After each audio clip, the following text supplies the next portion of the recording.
हाँ बेटा, घर की याद कविता भवानी प्रसाद जी द्वारा लिखी हुई है और इसमें आपको 2 पार्ट पढ़ा दिए हैं, आगे तीसरे का पार्ट है ना। तो जो हमने पहले पढ़ा था उसमें माँ के बारे में बताया, माँ अनपढ़ हैं, चिट्ठी नहीं लिख सकती, नहीं तो मेरे को चिट्ठी लिखती। फिर पिता के बारे में बता रहा है, पिता ताकतवर हैं, 260 दंड बैठक लगाते हैं, गीता का पाठ करते हैं। तो और आगे बता रहे हैं, कभी अपने घर की याद आ रही है, कभी जेल में है देश की आज़ादी के लिए, कोई गलत काम नहीं किया उन्होंने, देश की आज़ादी के लिए जेल में बंद है और जेल में उन्हें क्या है, अपने घर की याद आ रही है, बारिश हो रही है, रात का समय है तो घर के सदस्य याद आ रहे हैं। कह रहे हैं अब कभी आगे, 5वां मैं हूँ अभागा, जिसे जिसे सोने पे सुहागा। 5वां मैं अभागा कि मैं भाग्यहीन, 5वां मैं जो हूँ भाग्यहीन हूँ, जो अपने बहन भाई माता पिता से दूर यहाँ जेल में बंद हूँ। जिसे सोने पे सुहागा कि जो सारे बहन भाइयों में सबसे अच्छा था, वो 5वां बेटा आज जेल में बंद है। पिताजी कहते रहे हैं, प्यार में बहते रहे हैं कि पिताजी जो है मुझको ही सबसे अच्छा पुत्र मानते थे और कहते थे कि मेरे 4-5 बेटों में से सबसे अच्छा बेटा जो है वो भवानी है। और आज ये भवानी जो है वो कहाँ है, घर से दूर जेल में बंद है। आज उनके स्वर्ण बेटे लगे होंगे उन्हें हिटे। कह रहे हैं कि जो आज बाकी के उनके 4 बेटे हैं ना, जो सोने के हैं, मैं तो उन सोनों से भी श्रेष्ठ हूँ, सुहागा हूँ, और जो 4 बाकी के बेटे हैं ना, वो उन्हें आज अच्छे नहीं लग रहे होंगे, हिटे अच्छे नहीं लग रहे होंगे, क्योंकि मैं उन पर सुहागा बंधा बैठा हूँ अभागा। क्योंकि मैं उन 5 में सबसे क्या था, सबसे अच्छा पुत्र था, और मैं जो हूँ आज सबसे अच्छा बेटा क्या है, अभागा भाग्यहीन जेल में बैठा हूँ। और माँ ने कहा होगा दुख कितना सहा होगा, और मेरी माँ ने भी क्या है कहा होगा, और ये दुख सहन किया होगा। क्या कहा होगा, आँख में किस लिए पानी, वही अच्छा है भवानी। और मेरी माँ ने भी पिताजी को समझाया होगा कि भाई आप किस लिए भवानी को याद करके रो रहे हैं, भवानी जेल में अच्छा है, आप रो मत। तो ये माँ समझा रही होगी मेरे पिता को। वह तुम्हारा मन समझकर, वह तुम्हारा मन समझकर और अपनापन समझकर गया है सो ठीक ही है, ये तुम्हारी लीकी है।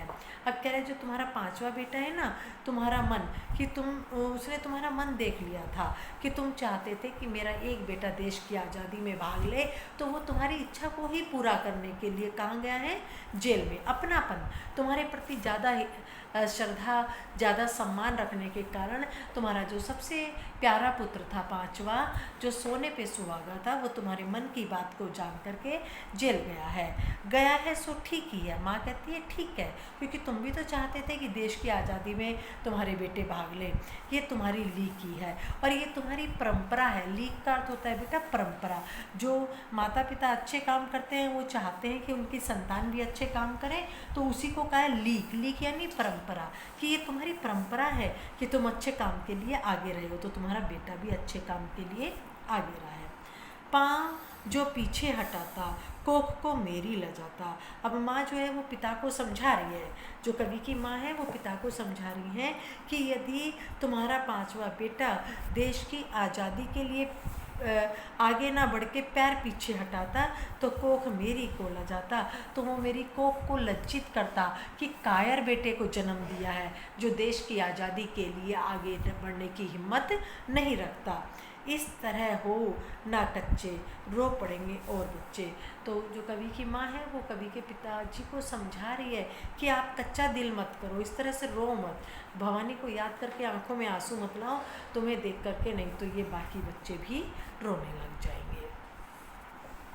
पिताजी ने कहा होगा, पिताजी ने कहा होगा, हाय कितना सहा होगा, कहाँ मैं रोता कहाँ हूँ, धीर में खोता कहाँ हूँ। पिताजी ने अपने आँख के आंसू पूछे होंगे और माँ से कहा होगा, कितना हिम्मत बांध करके, सहा हुआ यानी कितना सहन करके, हिम्मत बांध करके कहा होगा, कहाँ मैं रोता कहाँ हूँ, कि भी मैं कहाँ रो रहा हूँ, मैं तो रो नहीं रहा हूँ। धीर मैं खोता कहाँ हूँ, कि मैं धैर्य रखे हुए हूँ, मैं धैर्य रखे हुए हूँ कि मेरा एक बेटा जो है वो देश की आज़ादी के लिए गया हुआ है, अच्छा ही काम कर रहा है, तो मैं धैर्य रखा हूँ। हे सजीले हरे सावन, हे कि मेरे पुण्य पावन, तुम बरस लो वे ना बरसे, पांचवे को वे ना तरसे। देखो कितना काबिल बेटा है पांचवा भवानी प्रसाद। क्या कह रहे हैं अपने पिता के लिए कि हे सजीले, हे सुंदर सावन, हे पवित्रता के रूप पावन सावन, क्योंकि सावन के महीने में चारों तरफ वर्षा होती है तो हरियाली हो जाती है, इसलिए उसको क्या कहा है, पुण्य पावन। कि हे सजीले सुंदर हरियाली से भरे हुए, पवित्रता से भरे हुए सावन, तुम बरस लो वे ना बरसे। तुम चाहो तो कितनी बारिश कर लो, लेकिन मेरे माता पिता की आंखों में आंसू नहीं आने चाहिए। पांचवे को वे ना तरसे, और मुझ पांचवे को याद करके उनकी आंखों में आंसू आने नहीं चाहिए। मैं मज़े में हूँ सही है, घर नहीं हूँ बस यही है। मेरे माता पिता को तुम जाकर के ये झूठ में बता दो कि मैं यहाँ जेल में मज़े में हूँ, बस इतना ही फ़र्क है कि मैं घर पर नहीं हूँ, बाकी मैं जेल में भी मज़े में हूँ। किंतु यह बस बड़ा बस है, इसी बस में सब विवश है। ध्यान दीजिए 2 लाइनों पर।